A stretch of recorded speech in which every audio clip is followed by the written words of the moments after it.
in my opinion, beer needs to taste good or fuck you up. There's no middle ground. And anything like over 4.5 tends to start tasting a little like battery acid. So spike to 9 or 10, or do like a Guinness or something, just like a Hefeweizen or, something That's that actually... a very interesting perspective. Otherwise, it's too much money, and I'm not a hophead. There are a couple beers that come to my mind. I haven't drank beer. Should we be having this conversation on camera? We are. It's recording. It's recording? Are we going to back into the... Oh, where did you come from? Hey Hi, there, guys. goblins. Welcome to Goblin Salvage Rights. My name's Robert. I'm Erik. And today we're going to be talking about... Beer?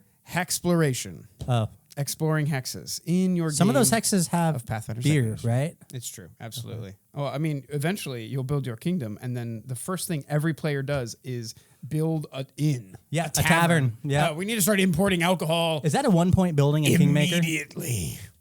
Actually, it's like a level 1 building. It's a level 1 building. Immediately. That's not an accident, you guys. Not. No. Yeah. It's like a brewery is a Play level to your 1 table. A literal brewery is a level 1 building. You can build within the first month or two. It's like Founds Country, wheat, and then brewery. We don't have ditches to shit in, but we have a full functioning brewery.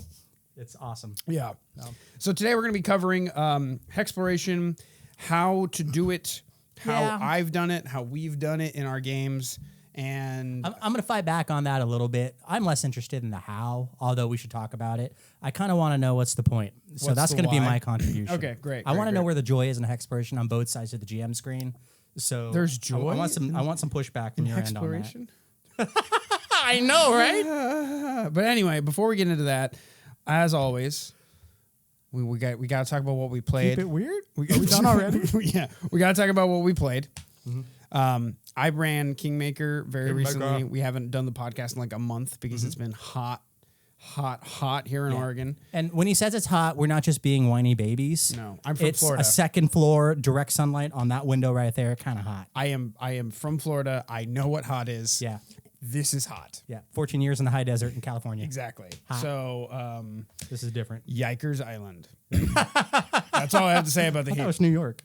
So yeah, we ran Kingmaker. The royal we. We did. It was... I got fucking called out for using the royal we at work the other day, and I was trying to make a point using the rhetorical device, the distancing of myself from my role in the company. Okay. And they fucking jumped my shit.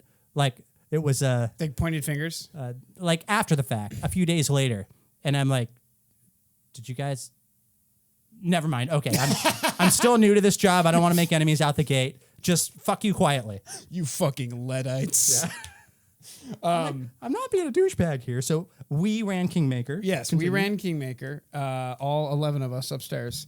And it was another one of those, like, I'm trying to get us out of the beginning of the Kingmaking kind of nonsense. And there's a bunch of tiny scenarios that they put in the book where you run a little, a little person is a murderer and you got to solve the mystery murder. And then your little guy's over here and he's doing stuff.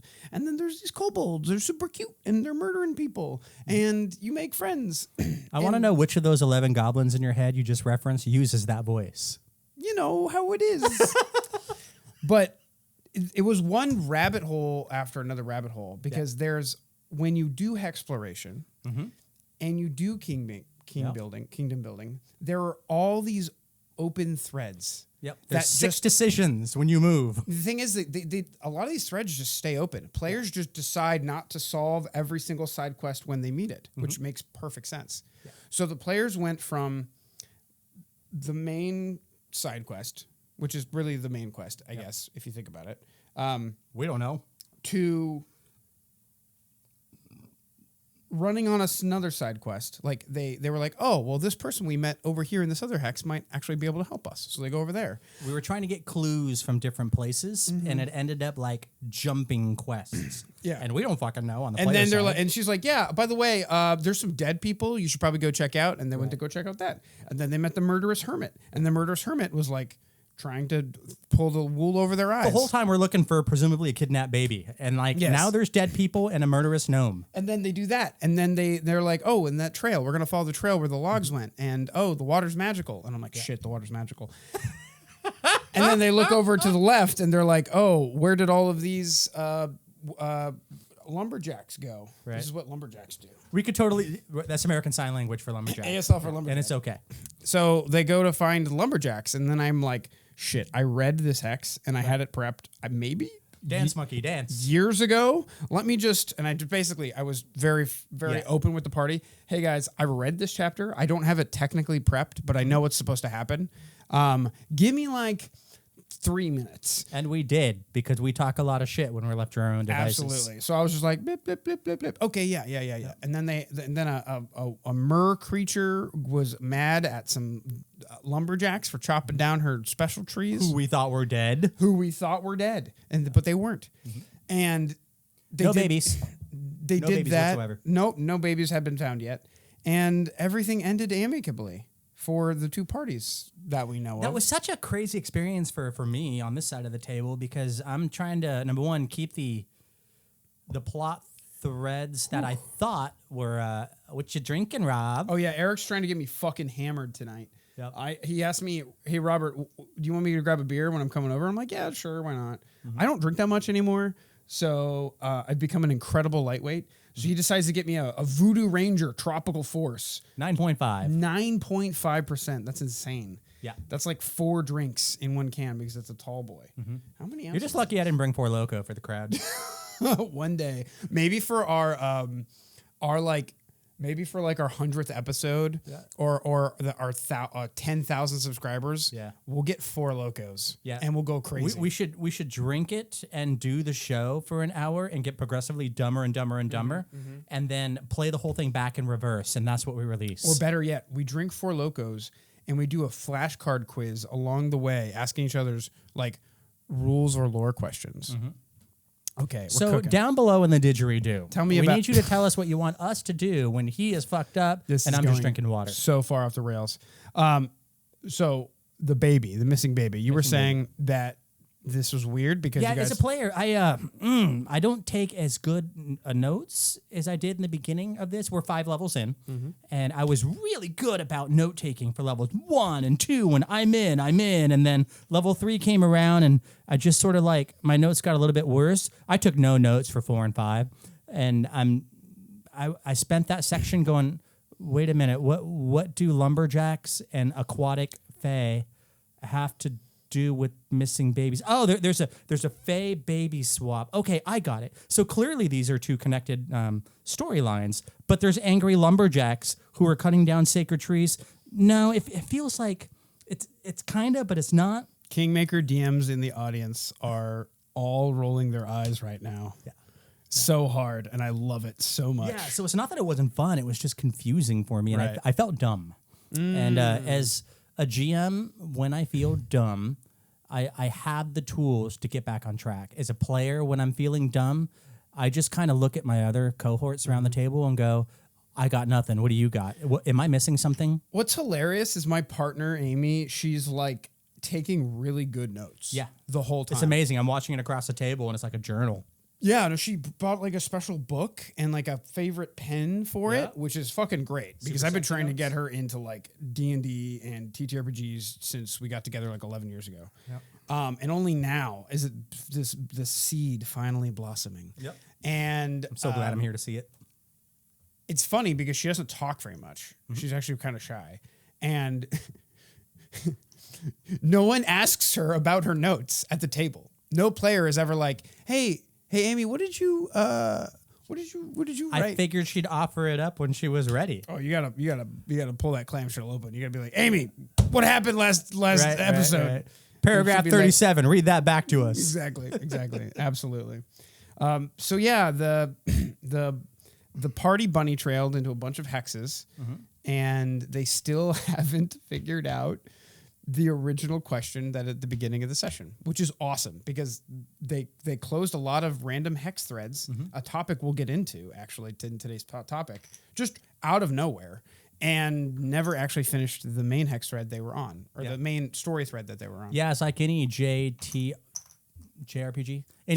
out there where you're trying to be a completionist and you'll do the main quest through line for a bunch of hours and then side quest, side quest, side quest, side quest. and you just never quite make it back to the main line. The world is literally about to end, and you're like, let me go help Grandma find her missing turnips. Right. There's an adamantine purse out there somewhere. Yeah, I would very much like to have. To level 9 complete bag my of holding or whatever. assemblage. So yeah, that was Kingmaker. It was interesting and very apropos Chaotic as fuck.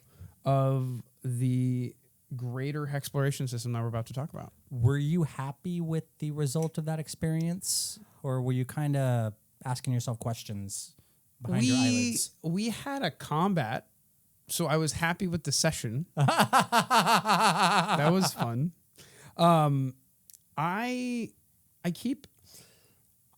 I don't like DMing. Mm-hmm. I just don't. You've got 15 levels of misery to look forward to. I know. It's one of those things where I'm a game designer now, and I have to do this. Right. It always feels like work. Yep. Prepping feels like homework. I don't enjoy pretty much any of it. It just gives me like visceral flashbacks to high school and like failing. Right. And that sucks. But at the same time, I have all this anxiety about DMing. And then when we get to the table and I'm sitting in front of you guys, we're all just hanging out. And I know I'm not delivering like these epic Erik DM experiences that everyone fucking wants to jerk off to. But like, I don't see anyone jerking off to my shit. I do my best. Yeah. You do a wonderful job. I do what I can. I don't actually do my best. We keep showing up week after week after week. I don't know why. You got something going on. I just don't understand. Right. But no, I enjoy it in the moment. But leading up to it, the anxieties. I have anxiety. Yeah. And I feel that. I don't. Little behind the screen for you goblins. I've been surrounded my entire life with people who have anxiety.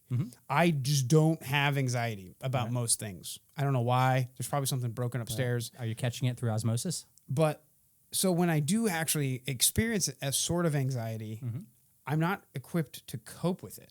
Okay. That's why I don't. It's not a muscle you've worked over the years. Yeah, like I don't like marijuana gives me anxiety for whatever reason, and then I'm high and anxious, and it's just a bad time for Robert. And then you go to work, and everything just sort of. No, I go for a run. We go running. Are you not supposed to do that? No. You put on your shoes, and you put on some music, and you're like, okay, guys, I'm gonna go. And you outrun the paranoia creeping up behind you, dude. I've been like, all right, guys, I'm gonna go run until I'm not high anymore. Yeah. And I was gone for 3 hours. I just came back. I'm like, okay, I'm sober now, guys. Can I have a beer and we can just relax? Yeah. And they're like, Robert, how many miles did you run? I'm like, let's not all of them talk about that.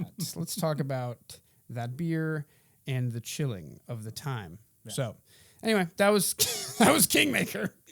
But wow, what an all-encompassing experience for you. I'm hoping I had no idea. I'm hoping that like when the game becomes a little more linear, because it does become more linear. Okay.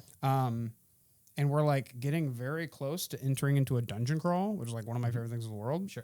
I'll start enjoying the game more because I can prep for it more logically.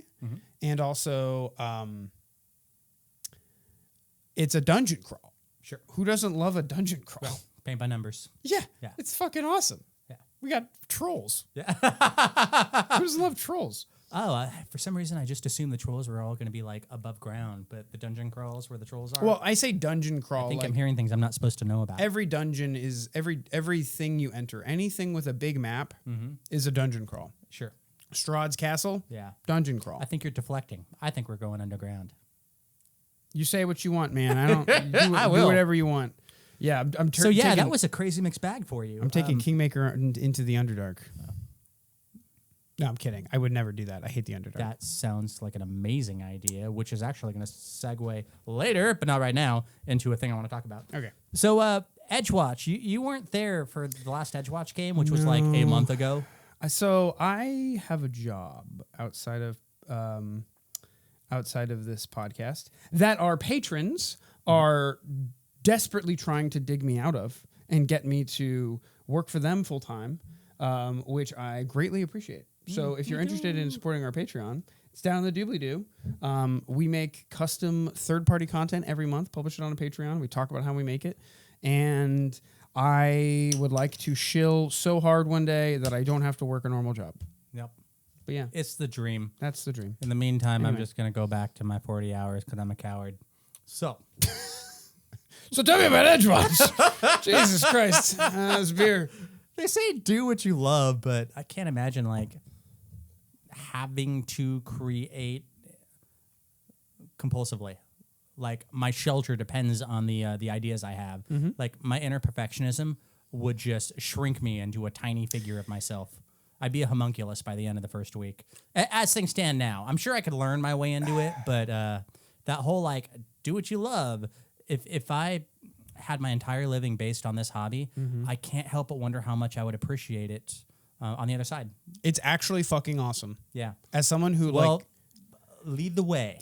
As someone who's done what they love and made very little money at it, I would never go back to commercial finance ever again. Yeah. Like I would rather be poor and doing cool shit, taking photos or writing content and just struggling than, because the taste of the freedom is so mind-bogglingly liberating and terrifying. Again, very bad fear response. That it's awesome. Yeah. Like it really is. I mean, I'm lucky enough to be working a job right now that kind of tastes like that in many ways. Yeah, and you started with that whole kind of paradigm in your life early. Okay, that's true. I've been an entrepreneur, like a serial entrepreneur, since I was like a young kid. Right. Like I just always selling and doing various things and stuff like that. So for me, I guess it's kind of like trying to work up the courage to back into it. Right.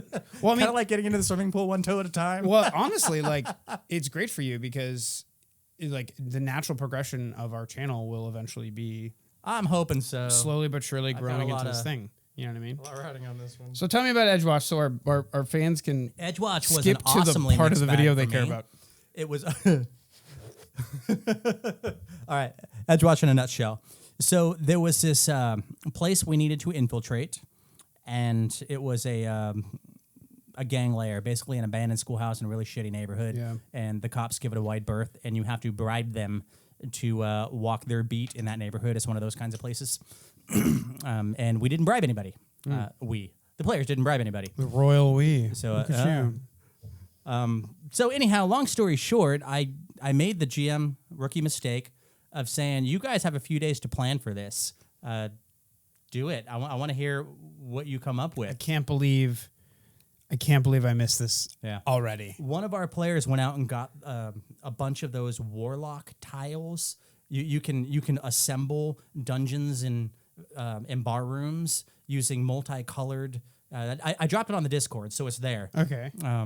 And just built like the map for this scene, and it was a big old 3D like 4 or 5 room representation where it was like the ground floor, and you could pick up and move the top floor.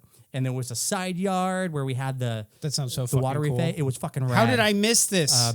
You guys had Legos and planning in the same session, and I wasn't there? It was legtastic. Oh, God damn. I am so jealous right now. So it was going to be this amazing sort of infiltration of this gangster hideout to try to, achieve the end objective. And it turned out just by having a 3D model of the schoolhouse, they went to the local Garden of Delights where all the druidic shit's hanging out. Right. And they said, hey, can I get some garden bombs? How many you need? I said, like an idiot. How many you got? They said, like fucking geniuses. So I gave them garden bombs. The way this thing was built, the second floor was over the front porch a bit. So they stuck the bombs underneath the floor on the second floor because that was the office. So imagine a front porch on a house, and then when you look up, the roof you're seeing directly over you, that's part of the second floor. Okay, yeah. They're walking on the floor right over your head. Right. They blew the fucking floor out from underneath the boss fight. Everybody came down, took a shit ton of damage, and I mean, it was explosive. You could hear it through the entire neighborhood. And all the kids were on the front porches going, oh! And, all the grannies and the grandpas and people are like, they're all crowding around the street watching this shit go down. And it was just, that That 5-hour session probably lasted about an hour and a half. That's so fucking cool. If I hadn't have stretched it out desperately the way I did. Dude, okay. It was a crazy experience. I can't believe I missed this. These are my favorite, absolute favorite All the boxes I should be checking, and I waited until you left. Of session, where it's like, hey, go do this thing. You have days to plan and an unlimited budget to pull shenanigans. Yeah. Let's break out our fucking Legos and look at it 3D style, fucking a la Ocean's 11, and come up with this crazy scheme. Yeah, I'll redrop those images on the Discord. Now that I'm thinking about it, this may be the Edgewatch Discord and not the GSI Oh, yeah, Discord. okay, gotcha. So, by the way, Goblins, we have a Discord. We do? Come and check it out. It's in the doobly-doo. We got more people showing up too. Cool story, and eventually we'll get to Hexploration. I swear to God, it'll be marked. Just look below, please. Yeah. Skip to it. I know we're boring you. It's been a month, so we got a lot to say. Yeah, we got a lot to catch up I on. went to Subway today for lunch, and I'm just doing the thing I'm doing. Well, I had my GM core with me, and I was holding it, like a 9-year-old schoolgirl, covering my breasts. And I ordered my sandwich, and the dude across making my sandwich, he's just kind of like, sandwich, eyes, sandwich, eyes, sandwich, eyes. Again, like I'm a 9-year-old girl. And he says, God, what did he say? He said, I'm getting bored with 5th edition. I'm thinking about getting into Pathfinder. And I said, Pathfinder? You like Pathfinder? He said, well, yeah, I've been thinking about it. Oh, yeah. And I said, what we all say, now is a good time because it just got remastered. So you don't have to buy all the old books all over again. You can start from here. And he's like, baby. I know, that's kind of why I want to do it. So hopefully by now he's in the Discord talking to everybody. Well, you see, I have this YouTube channel that could teach you everything. Shameless self-promotion. But it's really cool because out in the world, I don't know who games and who doesn't. Yes. Without just like profiling people. Absolutely. I had a very similar Subway experience lately. You had a Subway story? Tell me while I drink. I was on a very important conference call with 3 or 4 people, and we were talking about work stuff. Long story short, my company is stepping in to help organize a big distilling event called Distillers Fest West. It's in October. I think it's like the second week in October. Fucking link in the doobly-doo. Get tickets. Whatever. Come drink with Robert. It's honestly really cool. I'll be there doing tastings of rum for my rum company. So if you goblins want to come and meet me in real life, I will be at an actual event selling things. Anyway, we were in this online call, and we were talking about some special events we want to have during the events and stuff like that. We have a couple podcasts that do like tastings and stuff like that. And I'm like, yeah, I'm actually, I have a podcast. I'm actually pretty experienced in setting this all up and stuff like that. I'd love to just bring my equipment and we could do a thing. I could set it up for them ahead of the time. So we've got that covered. No worries. And one of the marketing guys, he's like one of the illustrator guys, actually. He was like, oh, yeah, that's cool. What's your podcast? I was like, it's called Goblin Salvage Rights. It's a podcast about Pathfinder 2nd Edition, and then this is me like Tell me he lit the fuck up. sheepishly explaining. Right. Like, well, me and my little nerd It's actually hobby. like the biggest contender to Dungeons. Have you heard of Dungeons and Dragons? Well, you see, it's the second most popular game next to Dungeons and Dragons. This is Goblin number 7. So anyway, he was like, "Oh, dude, that's dope," and I'm like, "Yeah, I think so too." And then like later on in the meeting, he accidentally he went to our page and was checking out our YouTube channel, and In real time. and the volume was on, I guess, on his other computer. Oh, fucking rad. So when you open up our intro page, it's you and I staring at the camera, being like, "Hey there, goblins!" So in the middle of our conference call, I hear, "Hey there, goblins," and my stomach shot straight up into my throat. And I'm like, hilarious. "Oh God, he's actually looking right now. I'm so embarrassed." So yeah, that was my Subway experience. That is way better than mine. But I think he's subscribed to our channel, so that's cool. Oh, Yeah, thank you. it's so cute. So Why anyway, are we here? Let's talk about Hexploration. Okay. Your game was awesome. They did cool stuff. The goblins want to hear about this topic. Right. What is Hexploration, Eric? Tell me. Hexploration is a set of rules that allows you to explore a map. Yeah. I think at its fundamental, that's kind of what it is. Yeah, so the idea is there's some sort of untamed land or unknown land. Maybe like Mars. Maybe like Mars. You're trying to terraform it. Or maybe like the stolen lands, a wild land in between a couple countries that has, for whatever reason, never been able to truly been claimed by a society of some sort. Yeah. That you know of. Yeah, exploratory frontiers, kind of a... we're either going to go out and tame things or conquer things or put our imprint upon the map. Yeah, it could feel by piece very by piece by colonialist in many ways. I mean, that's The shape is there. The Kingmaker, it's just pure colonialism with some really cool twists. And Hexploration at its core is kind of just that. There's an unknown land. You're going to go explore it. But I think the argument Erik and I are going to make it today is that it doesn't have to be. I don't think it does. Just the colonialism, go take it. Right. It can be other things. Hexploration can exist with a kingdom building element or without one. You don't necessarily have to go to a land and immediately want to be like, this is mine now. You know what I mean? You could go there just to learn about the area and the locals and learn about ancient magics and just explore it. Form a little camp, a couple base camps, but not actually form a country there. I think Erik's got some really cool examples of it later. He does. Before we jump into that, let's just cover the rules of Hexploration. Sure. So the goblins at home at least get some sort of valuable information from this video. As we all know by now, anytime we say the rules, you can find them for free on Archives of Nethies. Yep. This particular subset of rules is located in the GM core book. Yeah. And I'll link the archives link at the bottom of the doobly-doo. Cool. Thank you, Robert. Okay, so running Hexploration. This is the TLDR. It's not an exhaustive list, but frankly, it's actually a very light system, which is pretty cool. Very board gamey, but it works. It is very board gamey, and that's important. Yep. Like, it kind of needs to be. It doesn't feel like a miniatures game. It doesn't feel like an immersive roguelite. It feels like a board game. And the rules that are in Pathfinder are incredibly simple. And I think if you're going to make something board gamey, make it like if you're going to make a subsystem like this, streamline it, make it simple as possible so that your players don't get bogged down by it. Right. And they can move quickly, which is exactly what you said. Exactly. Yep. So fundamentally in Hexploration, the players have a number of actions, just like in normal Pathfinder. But the number of actions they have are based on their speed, their average speed basically as a group. You can do actions individually or you can do actions as a group. But realistically, you almost always just do actions as a group. There are individual actions. We'll get to them. I'll touch on them lightly. They're not awesome?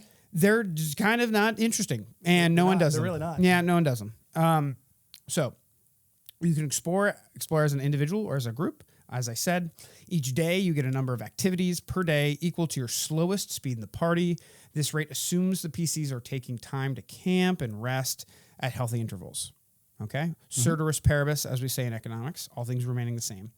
The idea here, if you move 10 to 15 feet, you get one action. If you move 30 to 40 feet, you get 2 actions. 45 to 55 feet, 3 actions. 60 feet or more, 4 actions. Okay?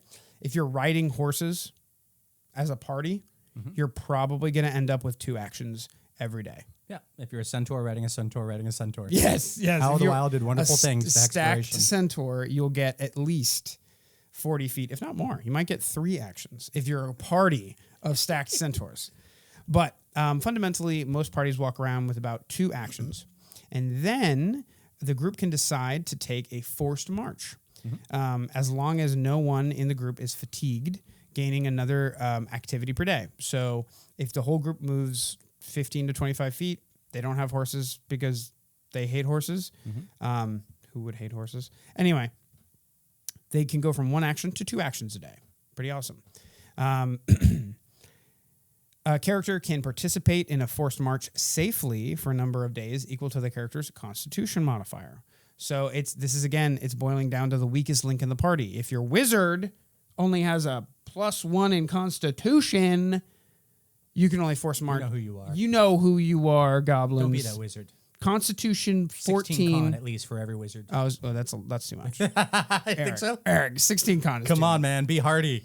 14 con We're traipsing is the hexes. Anyway. basically, most parties will have 1 or 2 days of forced marching that they can get 1 or 2 extra actions with. Sure. Cool. So let's talk about what we spend these actions on. You can travel to another hex. Nice. So traveling depends on the terrain.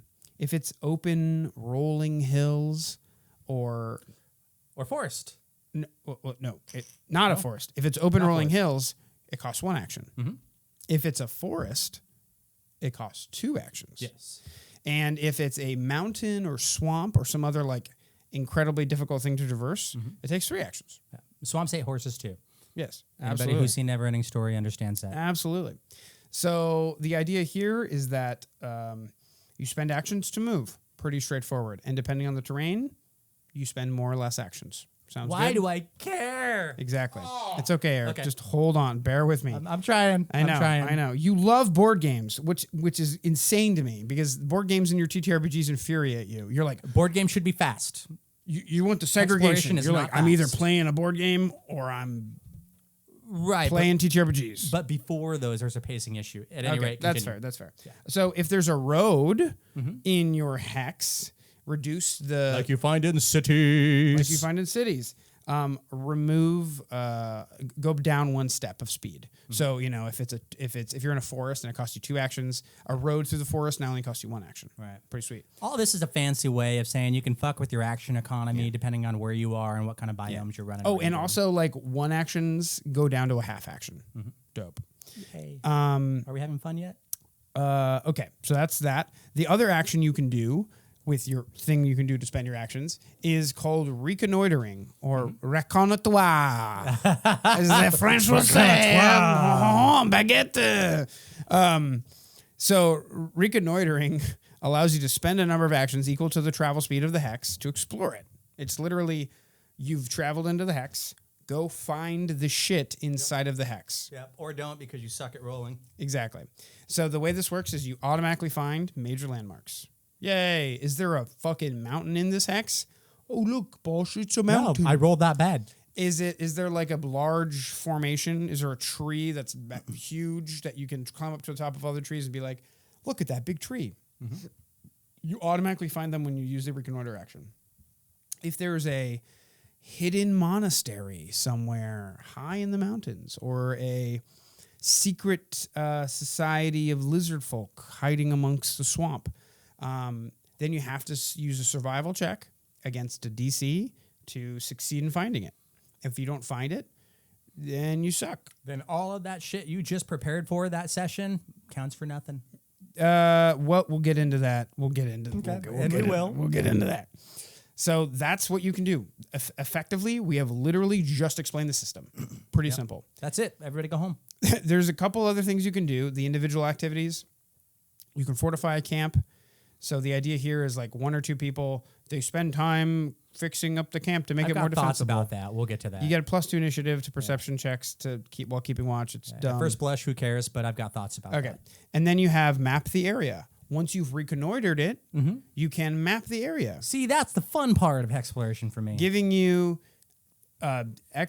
reducing the DC of checks to get lost and navigate by 2. That's the unfun part of it for me. Yeah. So the idea here is you've mapped the area and now you're ready to go.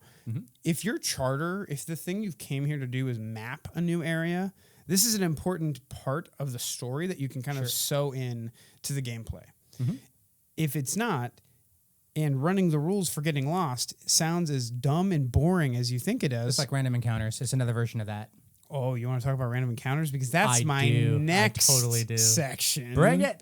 So yeah, map the area. You split up as individuals. A couple of you map the area. This sounds like the perfect moment for the DM to split the party and then attack a couple players at the table, in my humble opinion. But that's not how random encounters work. Random encounters, you roll a flat check based on a table that's in the book or whatever, and on a success, there's a random encounter. On a crit, read that as a 20 on the die because all the DCs are above 11. So on a flat check, you don't add or subtract anything. It's literally the number. You have to meet or beat it. Yeah. And there's nothing is under 10 or nothing is under 9 or lower. So a crit is only a 20. In those instances of a 20, you have 2 random encounters. Woohoo! That changes the game. Exactly. Roads and rivers. This is actually interesting. I thought this little tidbit here from a mechanical perspective, at first I was like, kombucha girl? I don't like that. But then I was like, okay, no, that actually makes a lot of sense. Roads and rivers through a hex decrease the DC by 2, making it more likely to have a random encounter. Okay. Which makes sense. It does. Yeah, absolutely. Water and roads. People naturally travel on roads. The things that want to eat people will go to the roads. That makes perfect sense. And then flying increases the DC by 3. But the encounters tend to be more flying centric, which naturally means they're more dangerous. Pretty good. That is literally the bottom of my page for the rules section. That is Hexploration. You go from hex to hex. You look at the hex. Random encounters happen. Get lost in the hex. You get, maybe if you really want to frustrate your players and you have a druid who's like, my whole personality is navigating, you get lost in the hex. And then the person who doesn't get lost is like, I don't get lost. And you're like, yay. But that's so we really haven't hyped up Hexploration. We really haven't. We're doing a terrible job right now. But to be fair, the rules for it are very single note. Sure. They're very plain at face value. But underneath of them, you can actually build a very fun and engaging experience where the players never know what's coming next. They can run into things that are difficult, run away from them. You can give them warning signs if the things are getting difficult or if they're about to enter something difficult. They can start loose side quests that get tied up later. But most importantly, to me, the Hexploration system gives players the feeling of true agency. It makes them feel like there actually isn't an adventure path. They're literally just figuring it out as they go. They're not on the rails. There are no rails. The rails... That's a lie. ...lead to everywhere, Eric. The rails are a lie.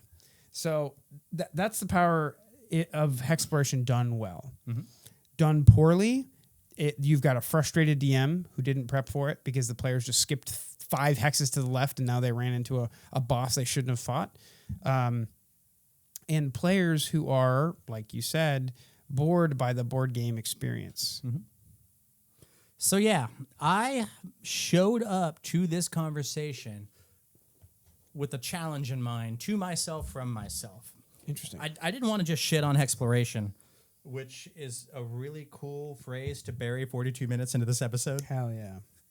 I didn't want to just make this a hate session for Hexploration.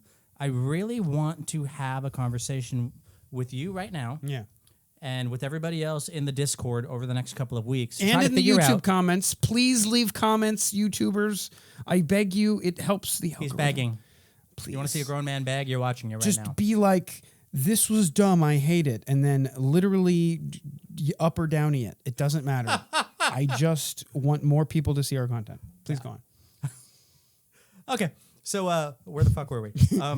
I want to have a conversation where I can get something out of the Hexploration experience in my brain as a player to enjoy it more than I do because I'm 5 levels into one. Right. And I don't think I've ever played a Hexploration game before. I've run a few levels of one, but I don't think I can remember one where I was a player going through a hex crawl of any You've kind. also never fought a troll before? I also never fought a troll before. Which blows my fucking mind, Yeah. dude. That is nuts. Yeah, there's a whole shit ton of dragons I've never seen as a character either. Right, okay. So there's certain like D&D staples. Classic staples. Classics. Cyclops, maybe once.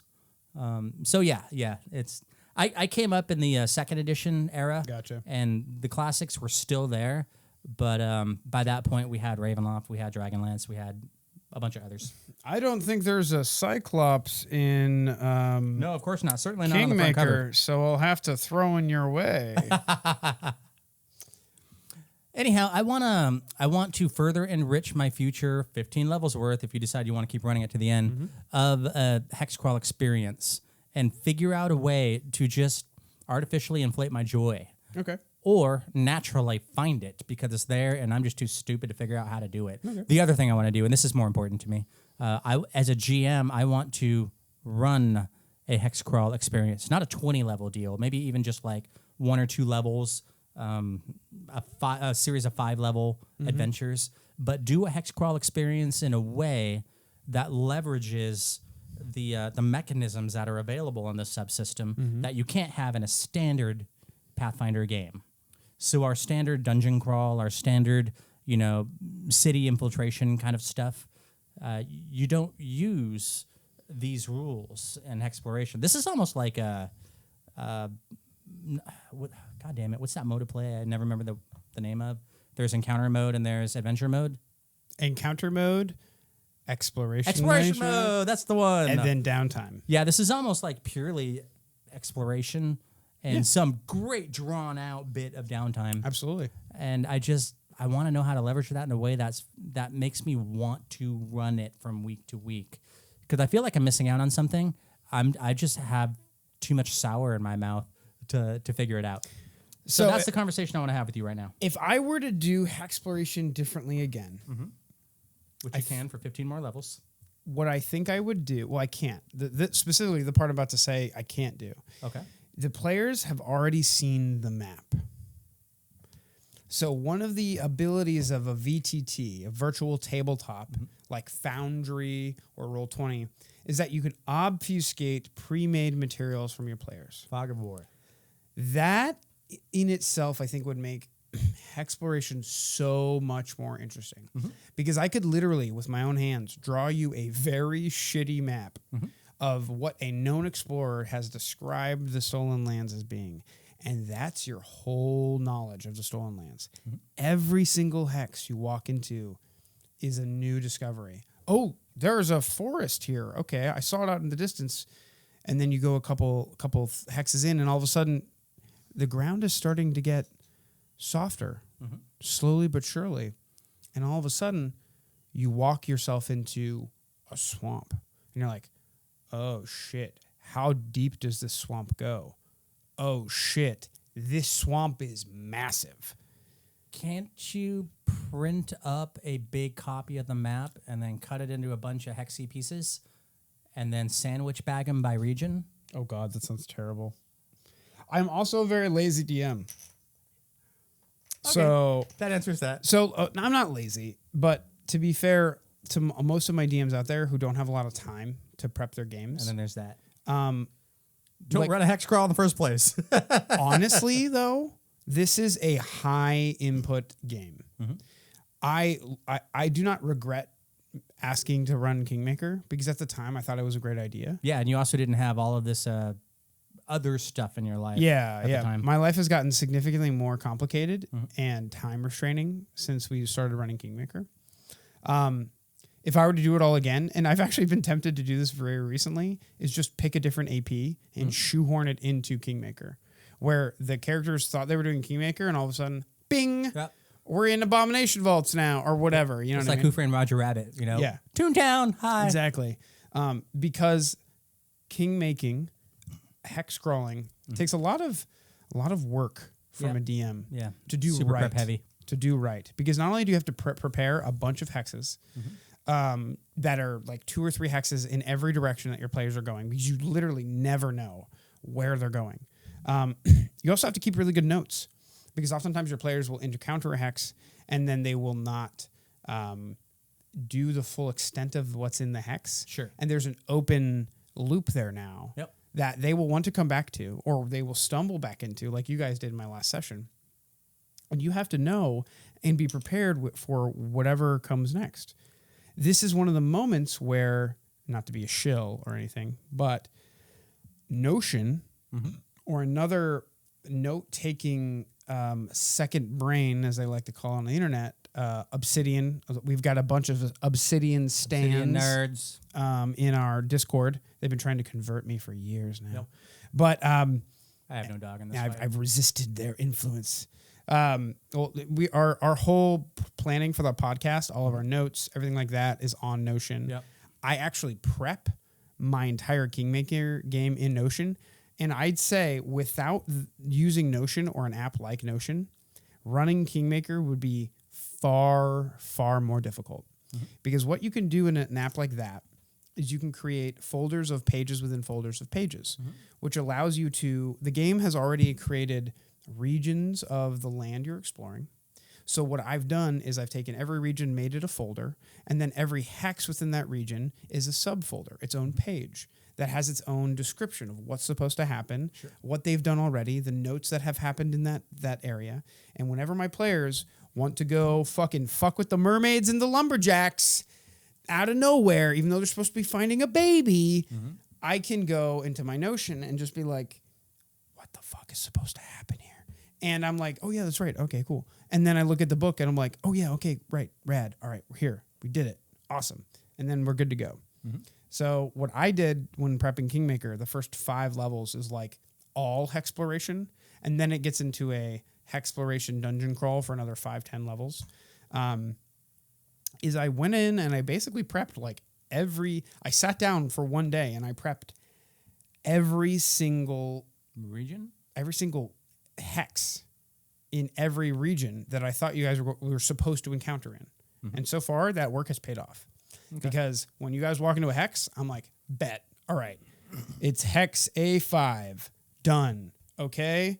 And what I've done is I have the PDF of the book as well as the written book, the physical book. So I literally copy paste the entire entry for that hex. Super useful. Into Notion. And then I read it and I pick out the parts that are actually useful. I summarize them for myself in 3 to 4 sentences. And then I put all the necessary things. I can then hyperlink the stat blocks I'm going to be using and stuff like that in the Notion page. This is more prep than you've ever done in your entire life for D&D, isn't it? It's crazy. That is nuts. And the only reason I have done it is because Notion and this style of software, not just Notion, there's other programs that do it like Obsidian, is really powerful. And I've already organized my life in my second brain, as they call it, in this app. So I was already comfortable in it. But the nature of Hexploration necessitates a lot of prep and a lot of preparation to keep that verisimilitude curtain up, right? Without it... This is our new drinking game, by the way. Every time he says verisimilitude... Oh, God! Someone on the Discord was ragging on me the other day. They were like, yeah, I'd never heard of the word before, come up, but Robert uses it all the time, so drink, everyone. But yeah, so... without prepping that hard, it would have been really difficult for me to run the game with any sort of smoothness. Sure. I think handwritten notes would be far more clunky than any sort of digital option because I can just copy paste the digital option. That's a no-brainer. You said something that I want to return to because in the interest of me not shitting on Hexploration for this entire 2-hour chunk we're about to enjoy, the idea of a hex being a repeatable experience is not something you get in a standard D&D game. So I'm going to give a couple of examples here. When you do a standard D&D game, you go through a dungeon crawl, let's say. How many times do you revisit rooms in a dungeon crawl? Rarely. You don't, unless the adventure says, y'all need to go back to this room because something else happened in it after the fact or before the fact. Or this guy's prepping in this room before he goes to this other room. It's super situational. It's a super niche edge case. But with a hex crawl, you can go into a hex, interact with all the things you have to interact with, leave the hex, and then 1, 2, 3, 4 months later come back, and the status quo of that hex has shifted. So in the case of Kingmaker, let's say there's a hex with a body of water in it and a bunch of snarly, angry brambles that makes it really hard to move around in, right? And there's a fishing hole that's abandoned and a horse-sized snapping turtle that just bites everyone's dick off. Dick. And that's the threat of the hex. So you get a bunch of goons like us who come in and we're like, no, dick biter. And then we get rid of the dick biter. And then we leave the hex. 4 months later, we come back. What's the new status quo? Maybe a bunch of fae have moved into the bramble bushes. Maybe there are people with really big dicks who can live there now because they are no longer threatened. So the idea of encountering a hex, having an experience, leaving it, coming back, and seeing that world kind of like change for the better or for the worse based on what you did in that game night. you don't get that in typical D&D. Like Especially after you found your kingdom on that same hex. Right. Exactly. But like in my Edgewatch game, just to use an example, it's a city. You go to the same corner market for your bread every day. But do you in game time? Really? So here's the thing, man. You could argue, you could throw out the Hexploration rules of travel and just put a hex on a city game. Totally could. Like Edgewatch is a city game fundamentally, right? We all know these city games, Waterdeep, blah, blah, blah. There's myriad encounters or adventures written for big cities where all you do is stay in the big city from levels 1 to 20. And Hexploration could be a great way to define the city in a way that is manageable. Yeah, I think manageable is the key word because there's something I really want to dig into as to why Erik is happy with Hexploration and is willing to try it. Okay. It's a very short list of positives that I managed to come up with. But they exist. So if I'm in Edgewatch and there is a tea house with gangbangers on the second and third floor and just regular people just like us down on the ground floor, sipping tea, doing hookah, chatting, reading our Sunday paper, and you have that session, great. Several months down the line, we come back and have a meeting in that same tea house. How do I make that a new experience? How do I recreate? How do I use the details from that first time to create a new sensory experience? That's a lot of work. I don't know if you've ever tried that, but trying to use the same set pieces repeatedly in your TTRPG, it's a lot of fucking work. But in a hex crawl, we take care of the dick snapping turtle. And we come back, and all we have to say is bullet point. Fairies moved in. That's it. Yeah. We move on. Yep. That is such a low bar for prep. And as a player, I see that tiny detail, and I go, "Oh, that's amazing!" Right. I don't need anything else. That right there. I did that. We did that, and then we can move on to a new hex and do stuff like that. So the repeatable experience in a hex crawl is a super easy bar to clear with very little overhead in terms of prep. In Edgewatch, I don't know how to fucking do that. So that's something I kind of want to like take from here and see if I can transplant it into my game that I'm running. That would be a lot of work. Maybe other people have similar. I don't know. To hexify Absalom. But I bet you it's already been done, actually, now that I mention it. I wouldn't be surprised. Absolutely. I mean, the tea house, it had threatening gangbangers. Right. And now there are friends. Right. It had a tiger that was mad dogging you, and that tiger is no longer there. So there's individual details that have shifted a few degrees one way or the other, and that's what I'm leaning on. But I feel like I need to give a little something more to take that same set piece and make it feel like you're chewing on something new. That's my observation there. I'm really beginning to fall in love with the idea of the rule of threes in a lot of my game design. Talk to me. And I think that if I were to design my own Hexploration, even for a city, each hex would have at least 3 things in it, all of different types. So, for instance, a good example would be an encounter with a monster, a special location that makes that hex interesting, and some sort of trap or wilderness encounter that you have with nature itself in the context of King Hazard or creature? Yeah, hazard. No, specifically a hazard. Yeah, Okay. and like those are only 3 types of things you could encounter, but what you could really do is just create a list of things to encounter. For sure. Like different types of things, like an NPC, or an aggressive NPC, a mercantile NPC, a quest-giving NPC. And then if you wanted to randomly generate a Hexploration game, you could just hit the random button or roll the dice and be like, okay, this hex has these 3 things. And maybe 2 out of 3 of them can be found the first time you're there. And the third one has to be found when you come back to it. Yeah. So like, it doesn't matter. That's interesting. I like that. It doesn't matter what you do, but one of these 3 things is not going to be discovered. Is that all right? Did something die? No, I think we're good. Did we lose it, Jim? One of these 3 things can't be discovered until you come back to it. So it exists in the future. You're encouraging the possibly. repeatable experience. Yeah. Exactly. And it creates a living map. Mhm. That creates a living map. You want the Yeah. players to feel like they're in a living world. Yeah. Where if they go to affect something, it has a long-lasting effect. Their negative actions have a long-lasting effect that comes to Yeah. bite them, and their positive effect, it makes the world a better place. That's the difference between playing in a TTRPG and playing a video game. Exactly. So, to steal your word, verisimilitude, all verisimilitude means is it's a detail Drink, that goblins. makes a thing seem more real. Doesn't have to be alcohol. So it encourages that vivid and continuous dream.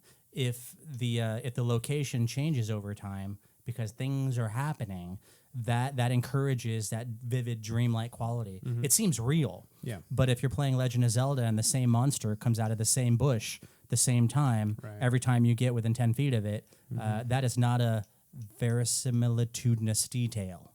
Right. So, yay. So yeah, like Fight me at Scrabble. dude, as a person who has really bad dyslexia, Scrabble's the bane of my fucking existence. Well, having a vocabulary on Scrabble doesn't actually win you games. It's the short, shitty words that win you games. Really? Yeah. Okay, I didn't know That's that. a thing. But anyway, Makes me angry. So, that's cool. I like that idea. Like, and again, I'm trying to think of how Hexploration can be palatable or even like craveable as a GM versus a player. As a player, I get more excited about the idea of engaging in Hexploration than I do as a GM. As a GM, it makes me want to scratch my eyes out.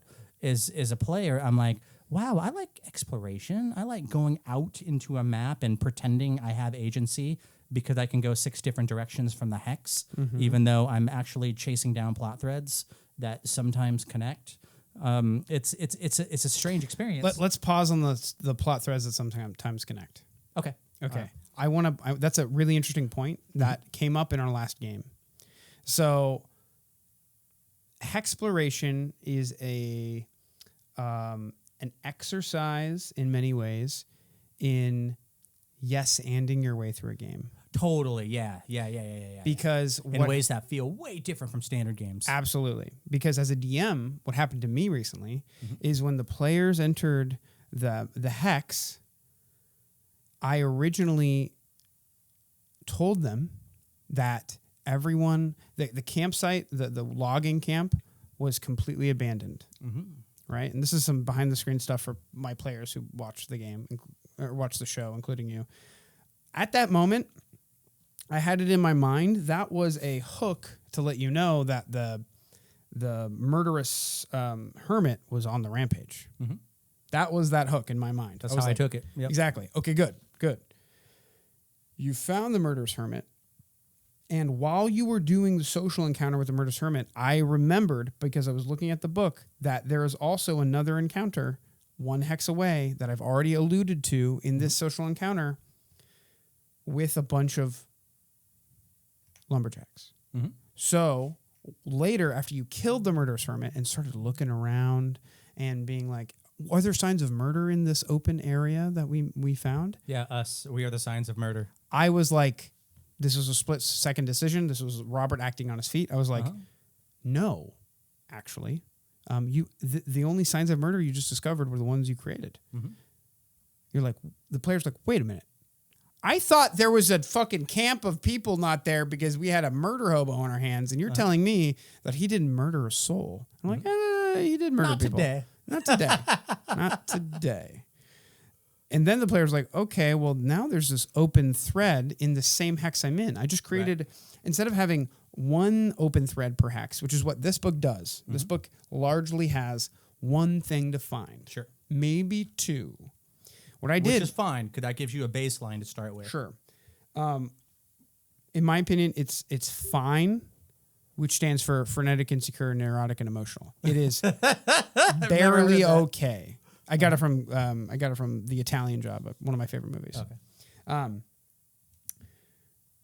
But what I did by accident, by happenstance, on my feet, is I created 2 threads that allowed the players to finish 1 thread that they found and then continue another thread over to another hex. So Hexploration is a great, is an exercise in yes-anding your way through plot hooks. Yeah, you braided threads is essentially what you Braiding threads. Yeah. Oh, look at you. Yeah. Taking Well, the it's a narrative metaphor. thing. taking the metaphor. Oh, you didn't make that Writers up? know this. Yeah, I'm not making shit up. This is out I there. thought you were smart. I'm not smart. I just read. I don't read very good. That's why I You listen. intuit pretty well if you're doing that. That's why I listen to my books. But yeah, the idea of taking multiple threads and then having them connected in ways. You braid some, you don't braid others. You keep certain deliberately unbraided to delay that impact down the line. You did that wonderfully well. And it had that deliciously moral question, who watches the Watchmen? This guy was clearly a killer. We had enough... I'm not going to say evidence. We had enough clues to go on. Okay. People were telling stories about this, murderous hermit in a hex somewhere to the east. So in real life, humans like to make stories, and they like those stories to make sense in the context of their worldview, right? which often leads to people dying who did not deserve to die. Sure. Yeah.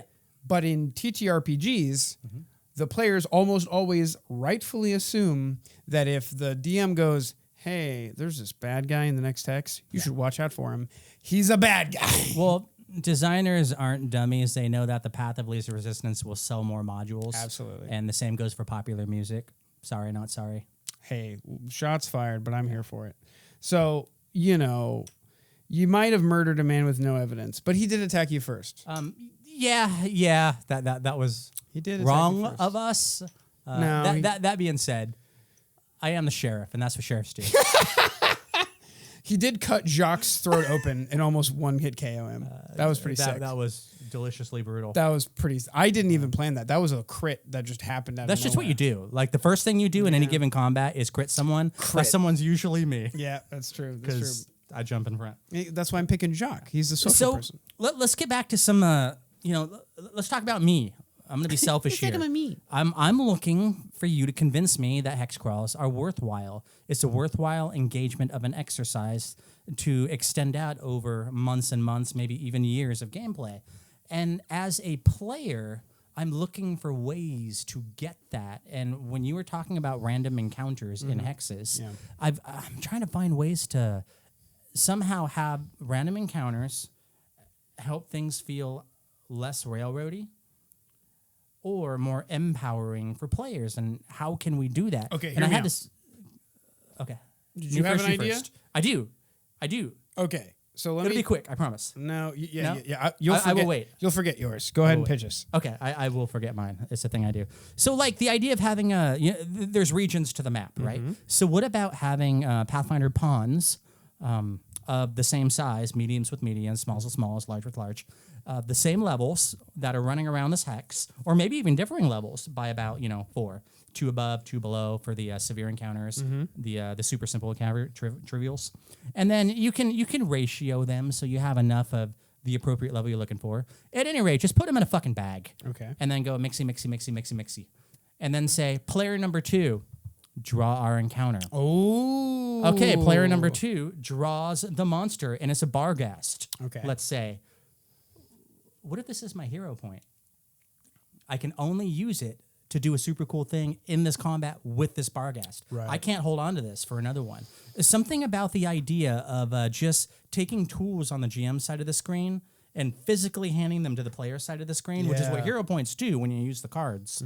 And then it's sort of like it's a tiny little yay engaging kind of a thing. Because otherwise, I just wait for the name of the monster and try to pretend I haven't read the entry a million times. Yeah, absolutely. Like, how do I engage as a player with hex crawls when it's so fundamentally not deep with the mechanisms, the mechanics, when it's deliberately shallow and narrow in what you can do and how you can participate? It almost feels like I'm watching somebody else's game with a hex crawl, as opposed to That's a standard fascinating. D&D game where I'm like, I'm here, and you're describing the alleyway and the lighting, and the guy creeps around the corner, and I'm present, and you have me. That's an interesting disconnect because, like, in an hex crawl, most people find it more engaging.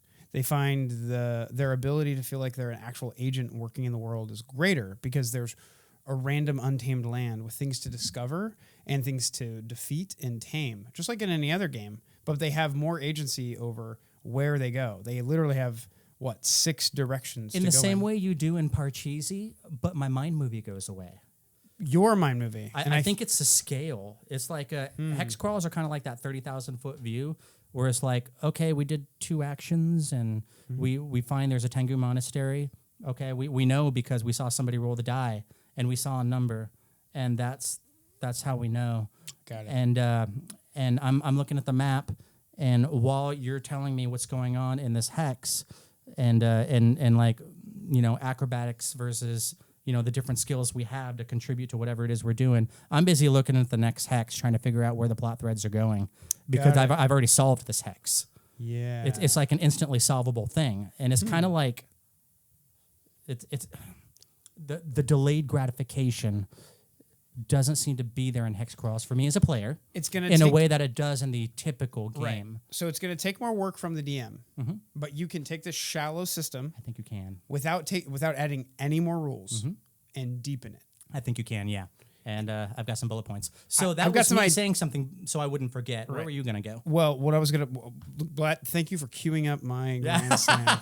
You're welcome. Slow pitch across So the plate. One of the ways you can deepen it is by doing random encounters, but making random encounters count. So Meaningful, hopefully. take your random encounter list that your adventure path gives you, or make your own. Each one of those entries can only happen once. Yes. Give names and reasons to those random encounters. They are part of those braided threads. Exactly. Yeah. Tie them to something, Which even is cool. even if by a little. Yeah, right. Which is cool because if you run this 5 different times and you braid 5 different sets of threads together, It feels like a that's different game. a different experience for you as a GM. Yeah, absolutely. Let alone the same people who are running through this as players. I didn't even think about that. That's cool. Yeah. That's Random something you can get in the encounters- hex crawl that you can't get in the other Exactly. Random encounters. So you have a region, and that region basically allows you to burn through the random encounters that happen as you walk through it. Simplifying the actual Hexploration system is another way to reduce that fatigue, that gamer fatigue, if you will. Sure. That I feel like you are Super prone to. specifically sensitive to. Because I feel like most Pathfinder players, if I may speak, I love that word most. It's if so I all-encompassing. may speak for us Sure, as why a not? community, we play a very heavy game, and that means we attract players who naturally like heavier, crunchier mechanical games. Gotcha. Heavy in that sense. Yeah, Sure. exactly. So when you put a subsystem like Exploration in front of them, most Pathfinder second edition players don't like immediately roll their eyes and like another mechanic. They're like, oh, dope, Oh, yay, more toys. another mechanic, another little subsystem. Let's play with it. Sure. Right. So if we were to take that random encounter that you roll on a set of tables and deepen it by adding threads to each one of those individual random encounters, we can now create a random encounter system that's fun but engaging for players like you, where, you know, one of the random encounters is a green dragon. Excuse me, a green dragon doesn't accidentally attack you. You know what I mean? A horned dragon, I should say, in the new remastered parlance, doesn't just randomly attack you. It has a reason for that attack. In theory, you know what I mean? Sure. In theory. Well, if your players are going to buy the fact that they're getting attacked at all by a random fucking dragon, it better have a reason. I mean, Erik agrees, but this is D&D. Shit attacks shit for no reason whatsoever, and we never really have to second guess it because we know we're going to move on to the next part of the story. But if everything that you throw at your players has a reason, they will begin to ask, why did this happen? And that's the game I want to play. Exactly. Yeah. So this is what I'm talking about. One of our newest people on the Discord actually just recently started asking a bunch of questions about Hexploration. Yeah, and good on you. And I was like, brother, do I got an episode for you? He's got stories. So these are, in my opinion, tangible ways I would improve or change Pathfinder. Or sorry, Kingmaker. I would add depth to each of the random encounters. Make it so that you can only encounter them once, so they have actual character to them. The players will never know; they just won't. If if they go through a hex and they have no random encounter, they will not think twice about it. I promise. It's one of the joys of being a player. Exactly. You don't know what you don't know, which is great. But from a DM perspective, it'll allow you to, even if you don't even have to write any new adventures, you just tie that random thing to another hex's actual story that's been written. Right. If you want to be lazy, It's chemistry in a lab. You just start mixing solutions together to see the new color of the explosion. and believe it or not, it actually doesn't matter which one you tie with which one. Is there a hex where there's a random bandit camp that you have to find, and then you randomly, through a roll of a dice, tied a green dragon to that camp? Well, this green dragon has found that camp of people and forced them under his thumb or wing, if you will. And now they're working for him instead of the Stag Lord. Bada bing, bada boom, we just randomly made this new thread that wasn't even in the book by randomly connecting two things together. So that's the lazy man's way of doing it. Sure. The non-lazy man's way of doing it is by literally creating a new entry, a new story for each of these random encounters. So remember how I talked about each hex should have at least like 3 things that are interesting about it? That could be a 4th thing. You have 3 things written for each hex, and then you have another layer of complexity that is random encounters that have their own stories built into the monster that tie into other hexes around the map. Very unlikely that they will tie into the same hex they're in. And even if they are, it'll seem appropriate. Yeah, I like the cut of your jib in this. I don't know what this would do to the balance because I haven't read Kingmaker. Sure. And I'm trying to stay away from all of that so I can enjoy this experience. What would it look like if you took 3 different hexes and made them a single hex, a single area location, and all 3 of those experiences that are in the book on 3 hexes within a region? So, like, this is the encounter with the green dragon. This is the encounter with the troll you were talking about. This is the encounter with a tree full of fucking nasty fae.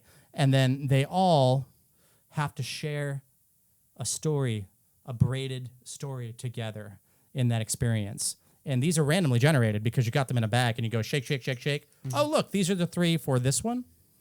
These are the 3 for this one. And every game would be wildly different. If you have a system for keeping track of all of this, like a Notion or an Obsidian, that would work a lot better. If you don't have that tool at your hands, complicating a game like that without any added value, in my opinion, that doesn't add a lot of value because these hexes are arbitrary designations of land. They're just arbitrary. Sure. So, but each of those hexes represents discrete encounters and hazards and monsters. Right. So you're saying, what if they happened all at the same time? Yeah. So like somehow the GM, this is lighting my GM brain on fire, and my player brain doesn't give a shit because he doesn't know the difference. I don't know what's on those hexes as a player. So maybe that was originally, those 3 creatures were originally designed for one of those hexes. I don't know because I can't see your notes. But as a GM, I'm sitting here thinking, okay, players encounter a troll. The troll has gold. Okay, it's hungry. Yep. Great. The troll, this hex over here has a hell giant that just wants to get laid. Okay, it's fun. It's amusing. I love how that's what you guys super took linear. away from that fucking hex. That was the joke. I took away more than that, but that was the fun joke. Okay. So, but like when you put 3 of those together and you have 3 A players, A NPCs or MPCs for monsters, and they're commingling. What does that fucking look like? The relationship and power dynamics and the narrative dynamics that lights my GM brain on fire. Player brain, not so much because I wouldn't know the difference. It's the same either way. But do you think that would make a better story for a player? I think it absolutely would because it complexifies what's going on within this hex, this space, this discrete place where 3 different interests are vying for supremacy, and the players walk into that. Wow, how long has this dragon been holding this troll and these bunch of pixies in the trees at bay? Why? It's a fucking dragon. Why doesn't he just go in and blow him away? I've got to. There's a reason for it. Yeah. I've got to think. I've got to put together a narrative. And if you just randomize it, that's a million different versions using the exact same material. So I think what would happen there is if you kept the 3 hexes together and they still existed on their own, so there weren't any more things. The things could be found, but you've decided these 3 hexes interact with each other. Yes. Then that would be interesting, and it wouldn't add too much more. It would add 1 layer of complexity to your prep that would cause more prep, but it wouldn't be an overwhelming amount of prep. Okay. I think. That's an empowering thought to me. Mm-hmm. The one question I have is I don't know who the BBEGs are on a given chapter. Right, so right. that's probably different. But for random encounters, that just seems like you can get so much mileage out of just a grab bag and putting monsters together. The way that Kingmaker works is it has a random encounter table, and then every few They're staged encounters. and then there are staged encounters in each hex. So there is very possible that you rolled high on the flat check, you got a random encounter, a fucking dragon sweeps down and attacks you guys for no reason, and then you meet the storied encounter that hex was supposed to give you. This is why I think making the random encounters actually have story beats that are interesting and tying them into specific hexes that they probably won't land on is a really easy system for doing that. For sure. Because it lets you on encounter spaces. While playing this little board game, and it makes it interesting. Yeah, for sure. And again, I'm putting my player hat on. Right. There are encounters we did that I just knew were random encounters. You know, like 3 wolves show up on the plains or spiders or something. 3 spiders. And they attack you. Okay, that doesn't feel like it has any narrative import. It's not a load-bearing encounter. Right. But there's a tree with a horde of fae underneath it, and you have to traverse it. Right. That's a load-bearing encounter. I can tell which one it is as a player, not as a character in the story, but as a player. And I can't help but wonder, like, how can you take those random encounters and make them feel like load-bearing encounters without overloading yourself with prep? I think that's the balance I'm looking for. Right, absolutely. Brain singing. If I were to do it, just like literally off the top of my head, if I were to do that for Kingmaker, let's take the spider example. I would take the next region that I want you to explore, not the current region you're in, but the next one. Maybe the one you're in right now, but the next one I think makes more sense. And I would randomly roll a d20 to determine which one of the hexes I want to tie this random encounter into. Okay. I've now been challenged. You know me, I love creation with restriction. Sure. I get really creative when you give me a limited set of options to work with. Yep. So an unlimited set of options completely overwhelms me. Yep. Limit sure. the set of options, and I go bog wild, hog wild, Bog wild. bog wild. As We are goblins here. as use we bog say wild. in Florida, bog wild. As we say around the goblin campfire. Exactly. Bog wild. What I would do is I would name. randomly roll that thing. Let's say it's the troll that is fucking down bad right now. You know what I mean? We take the down bad troll and we take the spiders. How do we connect these two things together? I can then think to myself, okay, spiders, they're random. Maybe they have a hovel. Maybe they've captured someone, a human, and they've got them tied up in a cocoon. And that person has interacted with the hill giant down south that you guys are going to end up with eventually. That immediately has made that spider encounter go from not being like it was a obvious random encounter to a load-bearing encounter. Yeah. Immediately, overnight. In my player brain, it also takes it from simply being a 2 hours of hit point attrition exercise into I have to make meaningful decisions here. You know, so yeah. Go ahead and continue. I was going to say, so if you're hungry for NPCs, so you just created an NPC in that moment, right? That was not supposed to be an NPC that existed at all in Kingmaker. What do we do about that? Well, if you're playing Kingmaker specifically, this isn't something that exists in any other adventure path, as far as I know. This is really cool. Kingmaker has this thing called the Companion Guide, which is basically... Show the goblins. Bing! For those YouTube watchers. Shoo, baby, shoo. So this is like a side book that gives you side adventures for all the prominent NPCs that you befriend in Kingmaker. All of these prominent NPCs were NPCs created by the Kingmaker video game, the CRPG made by Owlcat Games. Owlcat. Yeah, exactly. How many would you guess are in there? It's okay to guess. 8 to 12. 8 to 12. That's a lot of NPCs.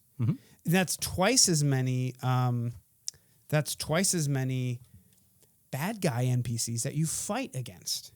So what you can do, which is what I have done, you can take one of these minor NPCs and insert them into that position, like into this moment. Like the random NPC that the spider has tied up is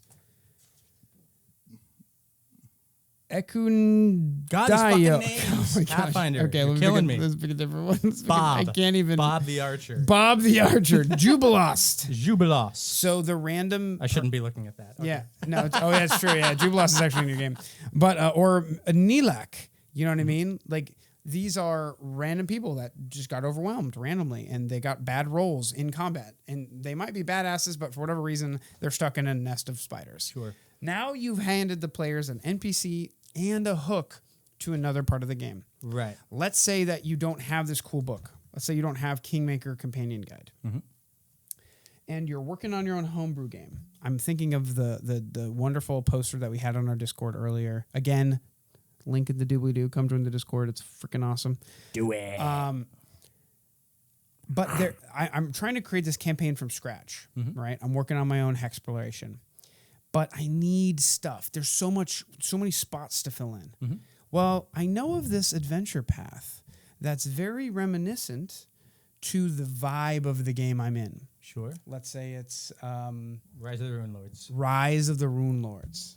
I can go through Rise of the Rune Lords, Steal shamelessly. steal these NPCs, drop them in my bag. in my bag, if you will, or immediately tie that random NPC to this random encounter that I've just created a story for. Yeah. Now I have a very low effort NPC that already has stats. They already have a name. Do they have a reason why they're there? Probably not, but I can come up with that pretty easily. Yeah. ChatGPT. Exactly. The great leveler. Exactly.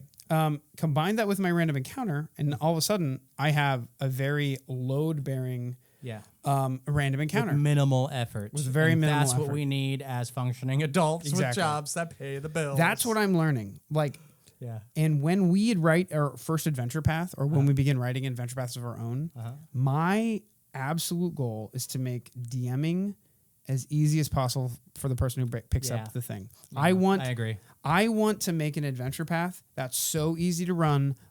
I enjoy DMing. That's a great way to look at it. Okay. Which all is right, an all incredible right, I can roll with that. challenge. Which is an incredible challenge. For sure, yeah. Yeah. But I know how your brain works better than most Absolutely. because we've spent 9 years together, Yeah. I think, at this point. So, wow, that's just hearing you put it out loud like that. My brain's on fire. Like, imagine buying an adventure path like Kingmaker. Super intimidating. Kingmaker's a big, fat It's a fucking big boy. book. It's the War and Peace of APs. Exactly. War and Peace. Imagine buying it, and it comes with a code in the back or a link for you to download the Notion page that has every single one of these locations broken up into a subfolder and a subcategory. And it has a link to a YouTube channel where that YouTube channel explains to you in an audio video format what's going to happen in this chapter. Yeah, you're So, linking ecosystems. While you're driving to work and you got your we've all been goblins. I'm looking at you right now. We've all had this happen. You're overwhelmed, you're overworked, and you got a D&D game tonight. And Right. motherfucker, That's not literally this week or anything. you haven't prepped shit, have you? I have. I've spent 3 hours on Edgewatch for this coming weekend, but I need 3 more. So what we're gonna do? What would you do? We're running a goblin salvage ride adventure. So I'm gonna go to the YouTube channel that has a playlist to a chapter. The chapter I'm running. I'm gonna hit play. I'm gonna put it on my car while I'm driving to work, and I'm gonna listen to Robert and Erik tell me the things that are happening on my adventure path that I need to begin prepping. So I'm half prepped by the time I get to work, right? I get home, I have an hour or two to prep before people come over. I write some stuff down real quick. I'm good to go. Perfect. These are the kinds of like these are kinds of the improvements to adventure design that our space That we need to be heading towards. desperately needs. Yeah. I shouldn't Nobody has spoons anymore. Like exactly. It's more severe now, or at least I'm noticing it, than before COVID. Like, we need to make adventures. Like, we, the royal we of adventure designers, the designers, we need to make adventure paths that are easier to run than ever. And that means adding more material to the book that's outside of the book. Especially with this dearth of GMs we have in the 5e. Exactly. Blah, blah, blah, blah, We blah. fuck AI DMs. We need to make DMing fucking cool again. Accessible. Right. This is the punk rock music approach to writing songs. Yeah. You know, you get in and get out. You know, don't bore us, get to the chorus. Exactly. Don't bore us, get to the chorus. We don't have time to go into all of the nuance as much as we'd love to, but I'm not in college anymore with all that excess time. Nuance is cool. Not you can in high write that school in, anymore with but all you that don't have to time. read that part. Right. And you can add nuance after the fact if you let it stew. But right now we need what creates a functional, dynamic narrative with interesting mechanical components that players can just like reach Chew out on. and grab Absolutely. and use without you having to sit there for 3 hours a week and prep for one session. So, to get back to the topic here, take your random table from an adventure you're running right now, or create a random table from scratch, or steal one shamelessly from a game you love. There's a million of them out There's there. a million random encounters. I'm gonna do that this weekend, and then randomly tie each of those random encounters that will only happen once in the vacuum of random encounters that you'll have in the region for Hexploration's sake. Tie them to something, literally anything. Randomly determine what they're tied to, and you'll figure out why in between when you get to that, when you need to get to that. Actually, you should probably do it all beforehand, but if you can't, you'll do it on the fly and you'll do great. Sure. Yeah. But that creates that right there is the difference between 3 spiders attack the party and almost kill them.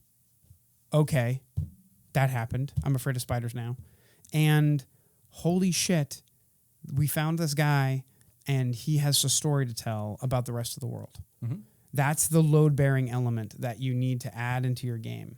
And what's cool about it is you can do it randomly. I know it feels weird to trust randomness, to trust the roll of the dice, but we do it every day in our game. Yeah. Why not design our stories with it? We do it in our relationships. Literally. Yeah. Yeah. Yeah, it's that spontaneity spark. I practically married like the 5th girl I ever kissed. You know what I mean? Like, that makes no fucking sense from a logical perspective. But here we are, rolling the dice. Makes no sense. That needs to be one of our TikToks. Right Yeah, there. absolutely. I'll put that in. But trust the randomness of the dice to create your stories. And you will be surprised at how creative you get as a writer, as a game designer, You know, making your games. And by the way, before I heard something recently that literally brought me to tears on YouTube, and I want to reiterate it here on Goblin Salvage Rights because I'm almost done with this 9.5% beer. If you're running a game at home, if you're a DM, you are a game designer. You are literally a game designer. sure. You may not be a great one, but you are a game designer. All you have to do is try a little bit, and all of a sudden you've assumed the mantle that we all have. Yep. I talk about this in running all the time. Running is a state of mind. You become a runner when you decide to become a runner. Right. You take one step forward on your journey towards running, and you become a runner. I don't care how fast you're running, whether it's a 16-minute mile or a 7-minute mile. Right. You've now put your shoes on and you are a runner. And what do runners run? Oh, sorry, what do runners? That's the fucking beer talking. What do runners do, Eric? They run. Exactly. Right. What do game designers do? They game design. Exactly. Yeah.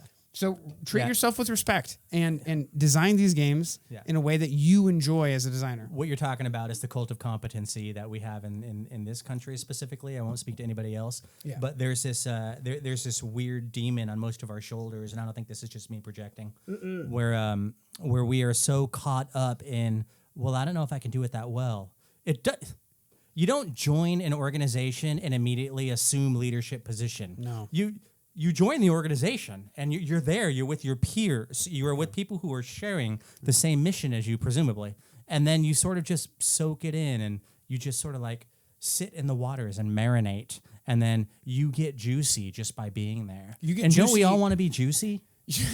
Absolutely. You can't do that right out the gate. You got to absorb and absorb. I want to kind of push on this metaphor a little bit so it's not misunderstood because I think I get juicy. There's There's no way to misunderstand this one. You get juicy by not just marinating and sitting and doing nothing. You get juicy by doing.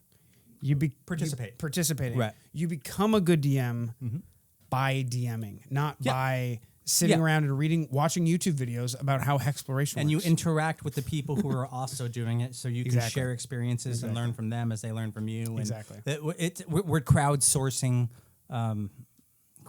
competency. I think that might be what it comes down to. You just get competent by being around other people who are trying to get competent too, while you're doing it yourself. Right. Right. And then at a certain point, one of you fuckers in that group has an aha moment and then shares it with everyone else. Exactly. And all of a sudden, everybody has that aha moment, and we all sort of leap forward together. And that's why New York is one of the greatest cities in the world. Yeah.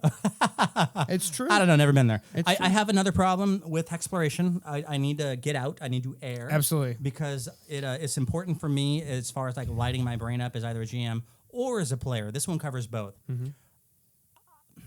I don't want to say I don't care about Hexploration, like big maps. Right. A hex equals 12 miles or something like that. It's 12 square miles. 12 square miles, right? In this one, I'm sure it's different for others. Hexagonal miles. Yeah, so like a fucking what was that D&D one? The Tomb of Annihilation. I ran the first few levels of that. It was very similar. You had a lot of acreage to cover.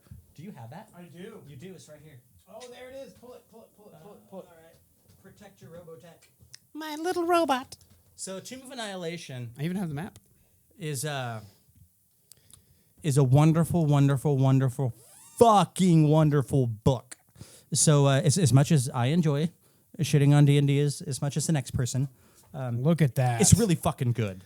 Look at this hex. Look And at it also that map. builds on the legacy of D&D content going all the way back to the 80s. So this started out as the Tomb of Horrors. Now it's the Tomb of Annihilation. It had a few iterations in between. And it's just brilliant. So it's like Kingmaker in the Jungle is my shorthand. I've been saying this for a long time.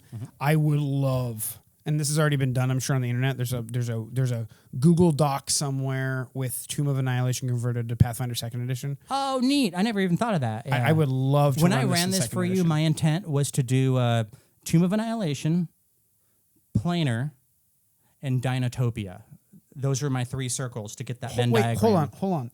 When did you run this for us? It was with you and Brooke and Kyrie and Daniel. That and was Katie. Tomb of Annihilation? We moved from the Victorian game? one, and then after that was done, we started building the jungle game, and it was Dinotopia. We were drinking a lot back then. We were drinking a lot. It was at your apartment on, was it Belmont, or you might have been at the other place. But at any rate, Wow. the reason why I bring this up, this book is the same as this book. It's many a ways, large yeah. landmass where each hex is big, and that's it. So this board game, Terraforming Mars, Yeah. each hex is a lot of mileage, and each hex represents a specific encounter and a couple of little things in there that you can interact with or not. It doesn't matter. So that's kind of like the traditional, if we're going to call it trad hex crawl, this is kind of the shape of it historically. Yes. That doesn't excite me. How else can we do Hexploration? Does it excite you as a player or as a GM? It excites me neither. I mean, it's cool, it's fun, but it's been around for 4 decades, so it's nothing new. Isle of Dread, I think, was the first hex crawl that ever existed for D&D. Really? Okay. And it was a first edition Isle of Dread, dinosaur swamps, blah blah blah. It's a wonderful story tradition. I'm not knocking it. I'm just telling you that is 2024 at this point. And I'd like to get a different spin on hex crawl. So that brings me to this book right here. To be fair to Kingmaker, Be fair. Tomb of Annihilation has way more fucking hexes. Holy shit! Look, when you're stepped away from this map, you can't even see the hexes if you zoom out enough. Yeah. Because they're just so. It's the jungle so of many. Chult. CHULT. Google it. You'll see what Robert's talking about. It's nuts. So this game I just discovered recently. It's from 2 studios, I think. is called Household. What a beautiful book. It's a gorgeous book. Oh, and it's heavy. It's dense, and the artwork is lush. When we start doing GSR shit, I want it to look like this. Yeah, you and so me we're gonna need a big Kickstarter when we finally get there. Yeah, patrons, just throwing it out there. That's conversation for later, you guys. Yeah, so the reason I bring this up, this book is literally about tiny people in a big ass Victorian mansion hex crawling. So your living room is a series of hexes, the vast rolling plains, the vast rolling planks of wood.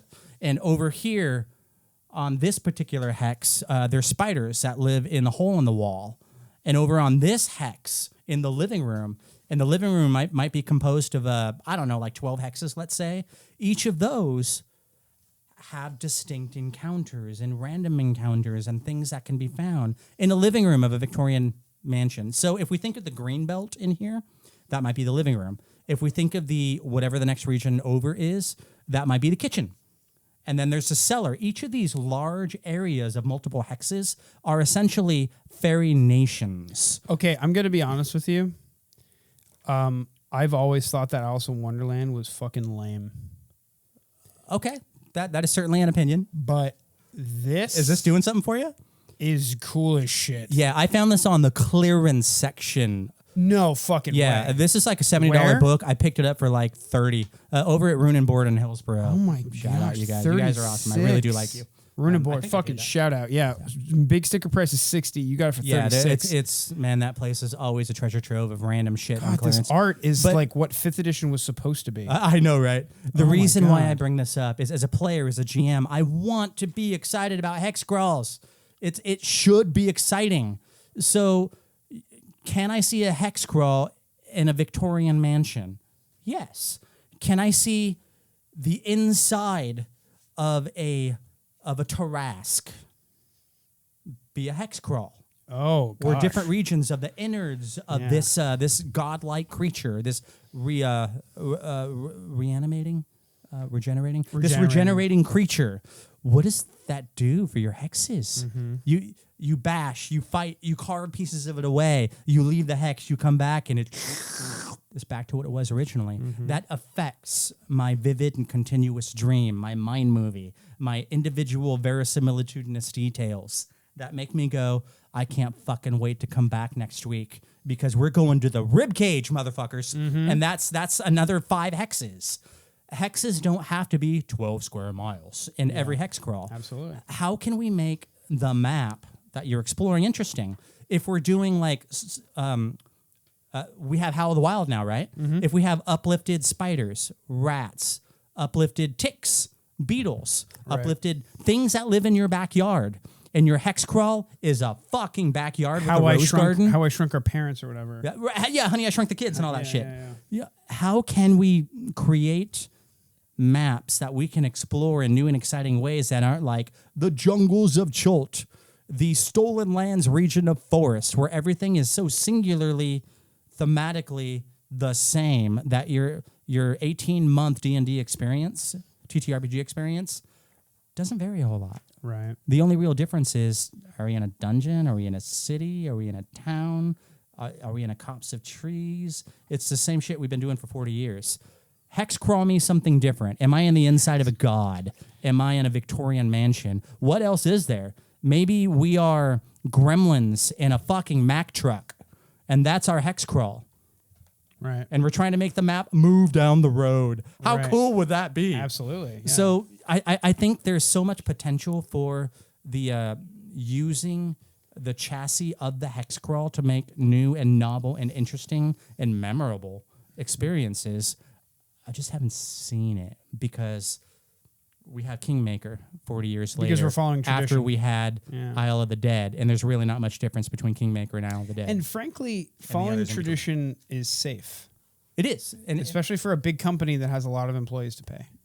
Totally different conversation, and you're not wrong at all. Yeah, and I totally get it. It's something, it's what we expect as consumers of it. And who wants to take a chance on that when you're printing? Right. So what I'm getting at is like, we're not trying to blame Paizo or any other company for making these games that they know in a format they know will sell. Right. Because that makes sense. Right. And they probably talked to a bunch of people and did their market research and blah, blah, blah. Absolutely. Yeah. Yeah. But we are in an age where, as Robert says, we have access to tools like Notion to help create load-bearing experiences with very little overhead. Yes. Oh my God, that's almost like a, what's the sci-fi term for that? There's a singularity effect. Yeah. It's almost like we can leap so far ahead. That's what I've been saying, baby. Create. That's what I've been saying. Sure. Yeah. With all the tech stuff. Mm-hmm. But from a narrative perspective, I think we can do that too.